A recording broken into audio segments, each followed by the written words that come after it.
प्रधानमंत्री नरेंद्र मोदी लंदन पहुंच चुके हैं और भारत यूके के बीच बहुप्रतीक्षित फ्री ट्रेड एग्रीमेंट यानी कि एफटीए पर आज दस्तखत होने जा रहे हैं। सरकार दावा कर रही है कि इस समझौते से दोनों देशों के बीच व्यापार सालाना यूरो 25.5 बिलियन बढ़ेगा और भारत को नई आर्थिक ऊंचाइयों पर ले जाएगा। लेकिन असली सवाल ये है कि इस समझौते की कीमत कौन चुकाए। भारत अब ब्रिटेन से आने वाली विस्की, सौंदर्य प्रसाधन, ऑटोमोबाइल्स और अन्य कई उत्पादों पर भारी टैक्स कम कर रहा है। स्कॉच विस्की पर टैक्स 150% से घटकर 30% हो जाएगा, यानी बार और पार्टी में शराब सस्ती, लेकिन हमारे देसी कारोबार महंगे। दूसरी तरफ भारत ने विदेशी गाड़ियों पर इंपोर्ट ड्यूटी 100% से घटाकर 10% कर दी, जिसका सीधा असर हमारे देश के ऑटो सेक्टर और उससे जुड़े लाखों रोजगारों पर पड़ेगा। सिर्फ यही नहीं, ब्रिटेन को भारत के बैंकिंग, बीमा, टेलीकॉम और यहाँ तक कि सरकारी टेंडरों तक पहुंच मिलेगी, जबकि बदले में भारत को वीजा रियायतें और कुछ दवाओं की अनुमति मिली।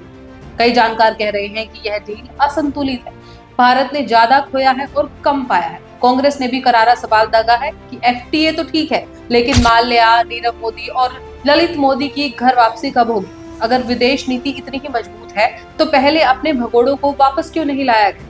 यह सौदा केवल व्यापारिक नहीं, राजनीतिक और सामाजिक असर भी लेकर आएगा। छोटे व्यापारी, स्थानीय निर्माता और नौकरी पेशा लोग सवाल कर रहे हैं कि क्या हमारी कीमत पर विदेशी कंपनियों को फायदा पहुंचाया जा रहा है? और जब देश में बेरोजगारी, महंगाई और उद्योगों की हालत पहले से ही खराब है, तब ऐसी डील आम आदमी के लिए राहत है या खतरे? एफटीए के जरिए सरकार दुनिया को प्रगति दिखा रही है, लेकिन जरूरत इस बात की है कि इस प्रगति में देश के हर नागरिक को बराबरी से जगह मिले, ना कि विस्की सस्ती करके हेडलाइन बटोर ली जाए और हकीकत पर पर्दा डाल दिया जाए। आप क्या सोचते हैं इस खबर पर? हमारे कमेंट्स में लिखकर जवाब भेजें। इसी के साथ साथ मैं तनु शर्मा आपसे विदा लेती हूँ, फिर मिलती हूँ एक नई अपडेट के साथ। तब तक के लिए आप देखते रहिए हरियाणा वृतांत। नमस्कार।